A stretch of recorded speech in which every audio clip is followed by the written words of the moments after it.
It must have been absolutely mystifying to those who knew me at this and earlier stages of my development.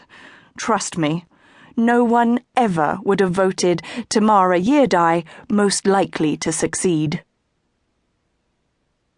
Vogue House is in Hanover Square near Oxford Circus, which is just across Hyde Park from Chester Square, where, in 1995, I lived in the basement of my parents' house.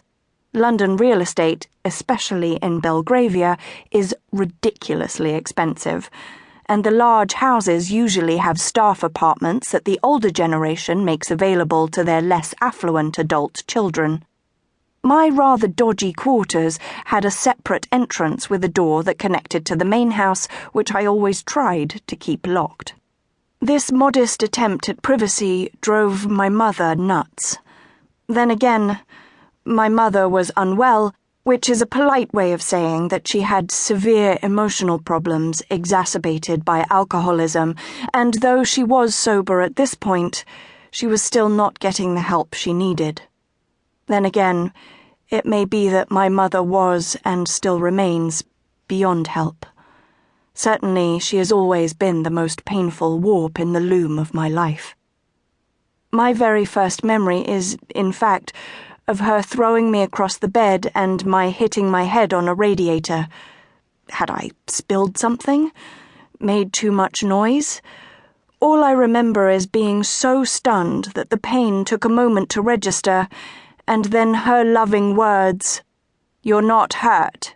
You didn't even start crying until I came over." My mother's alcoholic rants, deliberate cruelties, and all-around raging lunacy was the bane of my childhood. But during the period of the Belgravia basement, her greatest perversity was in watching me follow the same path of chemical dependency and never saying a word. For several years, I'd been what you could call a functioning addict. When I wasn't going out to clubs, I was falling asleep at 8 p.m., but it wasn't like ordinary sleep. What I did each night at home was a variation on passing out. Then the next morning I'd get up and drag myself into work. If my child were living like that, I think I might have had something to say. And it wasn't as if my mother was completely indifferent to my existence. Whenever I was out, she would go down to my room and search through my things, and then make inappropriate comments to others about whatever she had found. I was with my boyfriend's family once at their house in France, and his father said to me, "Is it true that your mother has to go down and tidy up your underwear drawer?" Cedric Middleton, the boyfriend, worked in finance, but that aside, he wasn't the typically pale and priggish English public school boy.